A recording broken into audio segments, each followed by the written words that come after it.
இளம் விதவைகள் இருக்காங்க. அதுக்கு காரணம் சாராய கடைகள். நாங்கள் வந்தோடனே முதல் கையெழுத்து அதை மூடுவோம் முன்னீங்களா? சரி, நீட்டை ஒழிப்போன்னு சொன்னீங்களே ஒரே கையெழுத்தில், அந்த ரகசியம் எனக்கு தான் தெரியும்னு ஒரு ஆள் உளறிண்டே இருந்தார். இப்போ ஆளக்கான்.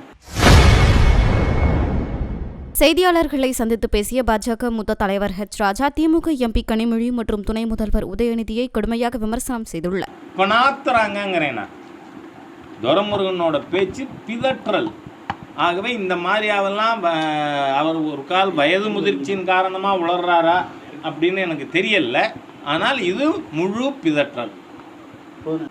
நீங்கள் அரசாங்கத்தை எதிர்க்கலாம், எதிர்கட்சியாக இருக்கிறவங்க ஆளும் கட்சி எதிர்க்கலாம். ஆனால் அவர் சொன்னது என்ன? இந்த தேசத்தை ஐ ஃபைட் இந்தியன் ஸ்டேட் அப்படி சொன்ன தேச துரோகி ராகுல் காந்தி. அதனால் அந்த ராகுல் காந்தி சொன்ன தேச துரோகி சொன்னதை என்கிட்ட நீங்கள் கேட்க வேண்டாம். நன்றி.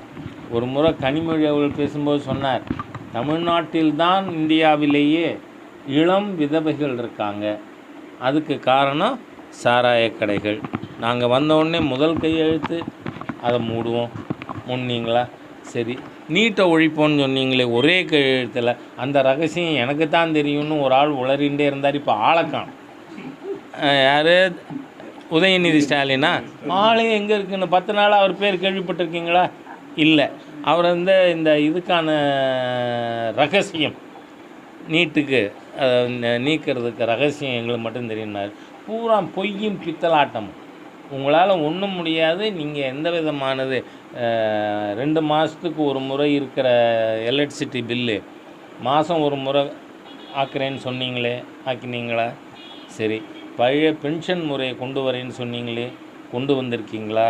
உங்களுடைய இதில் தெளிவாக சொல்லியிருக்கீங்க, நாங்கள் வீட்டு வரியை உயர்த்த மாட்டோம்னு. 3 மடங்கு உயர்த்தி இருக்கீங்க. ஆக பொய் சொல்லி மக்களை சுரண்டி கொண்டிருக்கின்ற தீய அரசு இந்த அரசு 2006 ஏப்ரல் மே தேர்தலில் தூக்கி எறியப்படுங்கிற பயம் வந்ததுனால இப்போ பல்வேறு பொய்களை சொல்லி கொண்டிருக்கார். திராவிட முன்னேற்ற கழகம் செய்திகளை உள்ளது உள்ளபடி தெரிந்து கொள்ள ரெஃப்ளெக்ட் நியூஸை சப்ஸ்கிரைப் பண்ணுங்க.